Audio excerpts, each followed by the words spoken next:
Okay, so here we have this crazy situation in which there's this bear that's really hungry, and he climbs up this wall out into this beam, and he's walking over here to try to get this food out of this basket. Okay, but this wire here can only support 700 newtons, so I want to see how far the bear gets before this whole thing breaks. Now before we get into that, I want to mention a couple other things. Where this is attached to the wall, we're going to have two forces, whether this is here because of friction or for some other reason. We're going to have a force pushing out of the wall like this.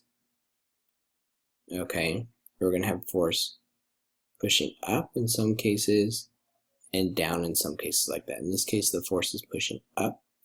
Okay, and then this force right here is acting at an angle, so it's got a component that's horizontal and a component that's vertical. Okay, so the first question says, when the bear is at x equals 0.5 meters, find the tension in the wire. Okay, well 0.5 meters would be like around here somewhere, so the total beam is about 6 meters long. Okay, so this whole distance here, 6 meters, so that means he's only gone about 0.5 meters. Okay, and actually before we start answering stuff, it's going to be helpful to draw the free body diagram. Okay, so here's the beam. We have this force here acting at 60 degrees. We have the force pushing inward from the wall here, a force pushing upward from the wall. This might be a normal force, this might be a frictional force or a normal force depending if it's a hinge or friction. We have the weight of the basket.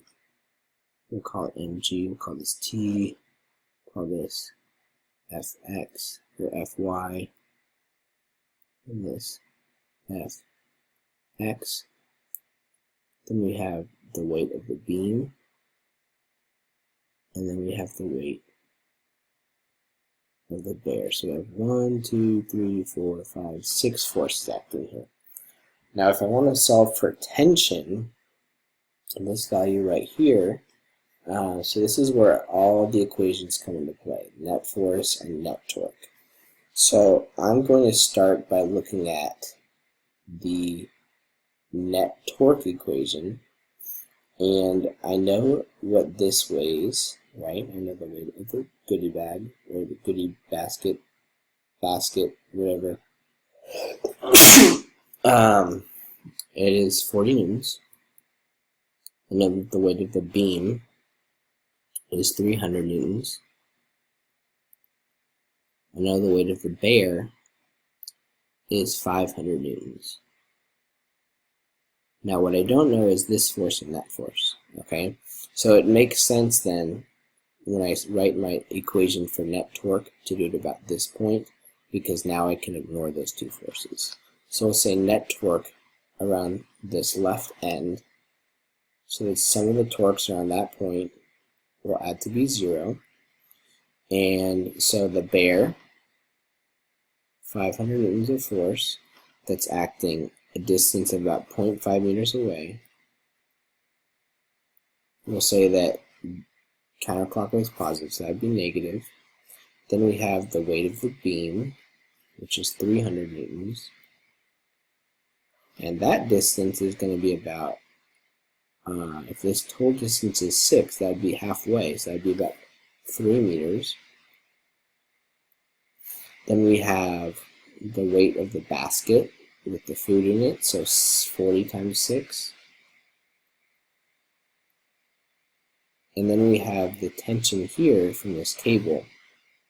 And we want to do the perpendicular component for torque, so that would be T times sine of 60. Okay, and so we'll say, and it's going to point it this way, so it'll be positive, so we'll say plus T sine 60 times that distance away from this axis, 6 meters. Okay, and so now we have just some simplifying to do. Negative 500 times 0.5 is negative 250. This is going to be negative 900. this is going to be negative 240. And then here we have t times 6t times sine of 60. So we add all these up, get negative 1,390 plus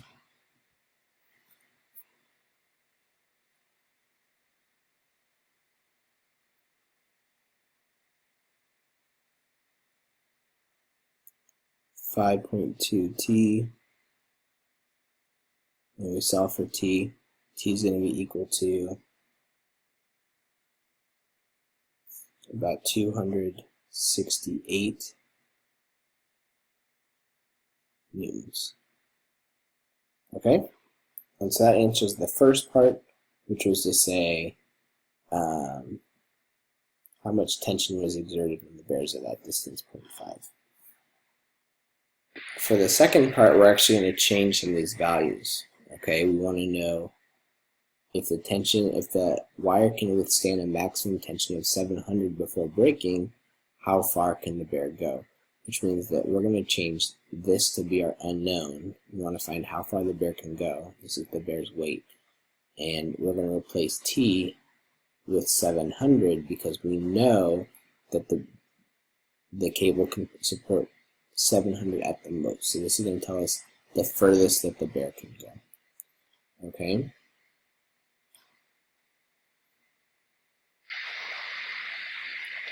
Okay, so we'll say 0 equals negative 500 x minus 900 minus 240 plus 700 times 6 is 4,200 times sine of 60.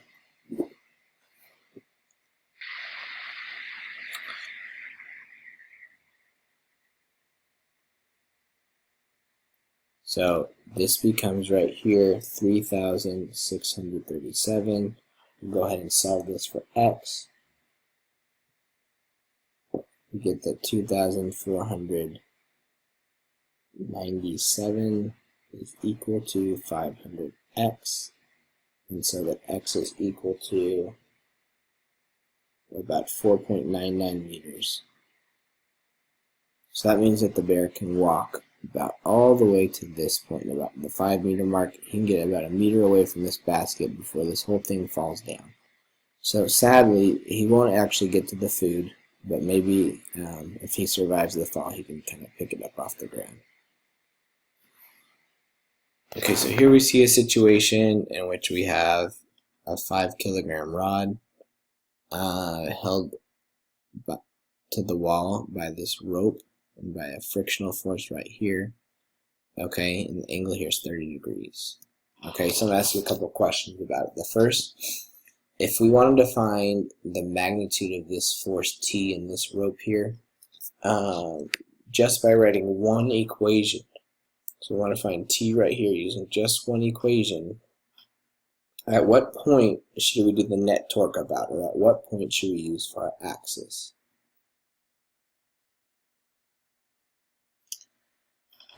Hopefully you chose C. If we choose C right here, then since we know the weight of the rope, we know this angle, we can solve for T.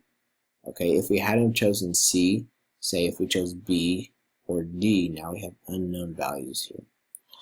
Okay, for part B, with that choice of axis, so if we're saying net torque around this point, what is the sign of the torque from the weight of the beam? Would it be positive or negative? What about the sign of the torque due to the tension in the rope? Well, this should be positive because it's counterclockwise, which would make this negative because it's clockwise. However, if you had said the opposite, I mean, that would work too, because you would still get the values you needed. What would be incorrect is if you said they were both positive or both negative. So if you said this was negative and that was positive, that would be okay. And then it says, how will the magnitude of the torque from the tension of the rope compare to the magnitude of the tension from the weight of the bar? Okay,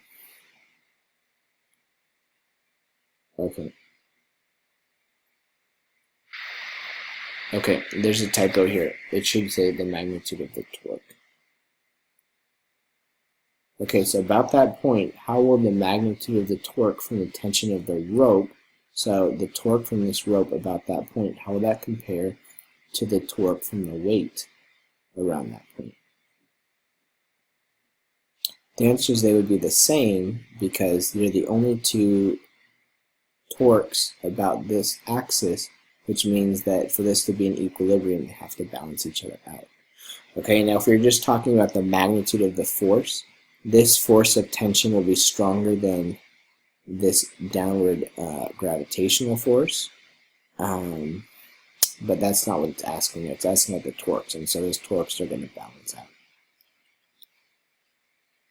Actually, and in this case, I think I was wrong. I think that the force down here from the weight of it is actually going to be equal to the force of tension just because it's a 30-degree angle. Okay, now we have another kind of problem. We have this beam attached to a cable pulling this way and that way, and it's attached here at the hinge, so we have forces at the hinge, and we have two forces of tension there.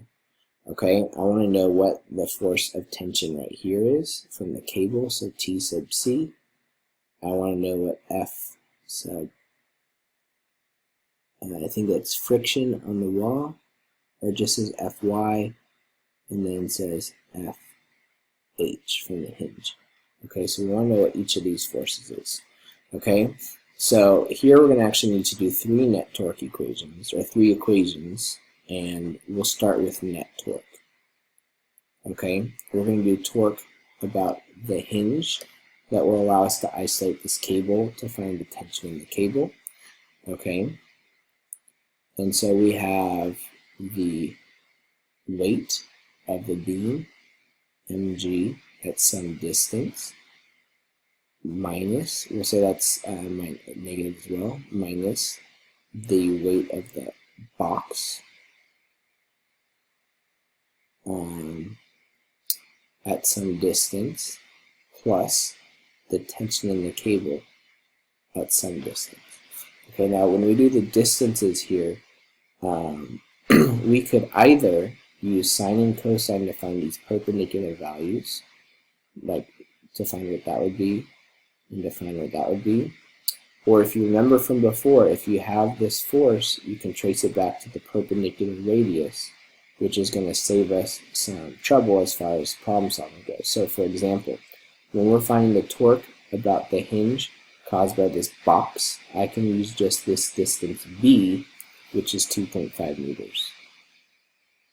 Okay, and so if the weight of the beam is in the middle of it, I can cut that 2.5 meters in half, and so this distance would be 1.25 meters.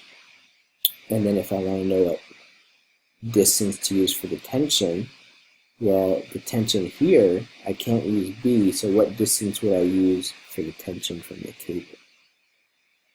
I would use the value for A, or 1.9 meters. Okay, so this mass of the box, 430 kilograms, this mass of the beam, 85 kilograms. We can now solve for the tension on that cable.